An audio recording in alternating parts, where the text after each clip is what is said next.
Business communication success, what is it and how do you get it?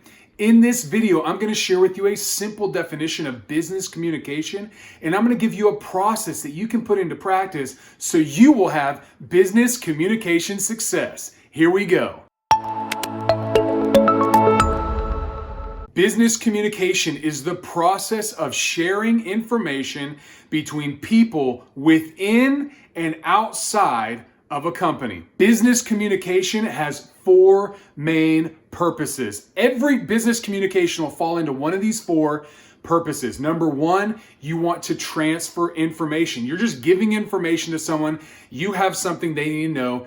You give it to them. That's a transference of information. Number two, you want to elicit action. You want somebody to do something for you. Maybe you want to persuade someone to buy a product. That would be another form or another purpose of business communication, is to elicit action, some sort of response out of a person from what you communicated. Number three, the third purpose for business communication is to build rapport, to build a human connection with the other person across the table from you. And there are different ways that you can do that, and I have all kinds of videos about that you can see about building rapport. And the fourth purpose, remember we're talking about purposes for business communication, is the purpose of asking a question. You're communicating with someone to ask a question. Maybe you want to receive information from them, but you want to ask a question. Okay, so those are the four main purposes, or the four foundational purposes of business communication. So the first thing you need to ask yourself before you engage in a business communication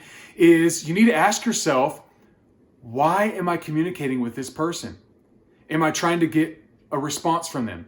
Am I trying to build a connection with them? Am I trying to just transfer information to them? Or am I trying to get some information from them by asking a question? If you want to have business communication success, define the purpose of the particular communication that you're engaging in. So now that you have defined why you are communicating, the purpose for which you're communicating, the second step is to define who you are communicating to. Are you communicating to a peer, someone that is a lateral connection? Are you communicating upwards, someone who is in leadership above you, someone that you report to, or someone that's a CEO of an organization you're trying to bring services to?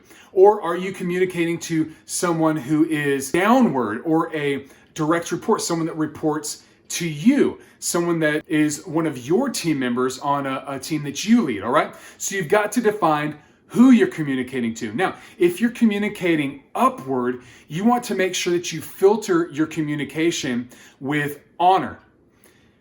You don't have to like it. You don't have to be happy with that. But if you want to get results and you want to have success in your business communication, use honor to filter through your communications with anybody upward.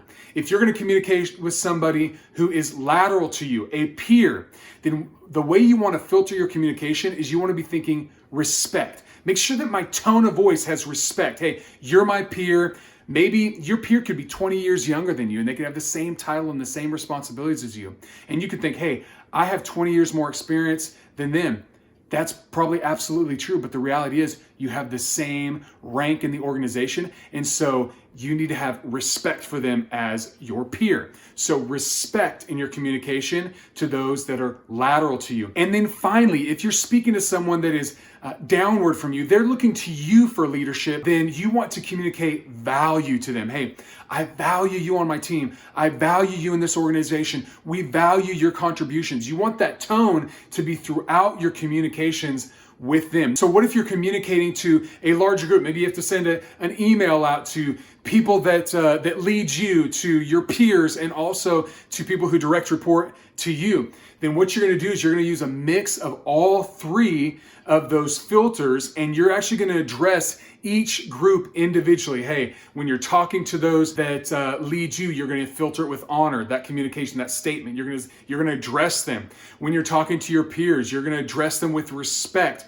And when you talk to those that you lead that are downward from you on the org chart, you are going to communicate value and their contribution to the team. If you do that, you're going to be so much more effective in your communications. You're going to have greater influence in your communication, and you are going to have business communication success. If you have any other tips that you would share with this group, then please put them in the comments below. If you have any questions that you would like to see me make content around business communication, put them in the comments below. I would love to answer them. Talk to you soon. If you found value from this video, please like and subscribe to the channel. To receive the free influence assessment, simply click on the link below that says Influence Assessment. If you have any questions or comments about influence, please comment below and I will look forward to connecting with you. Always remember, increase your influence, realize your dream.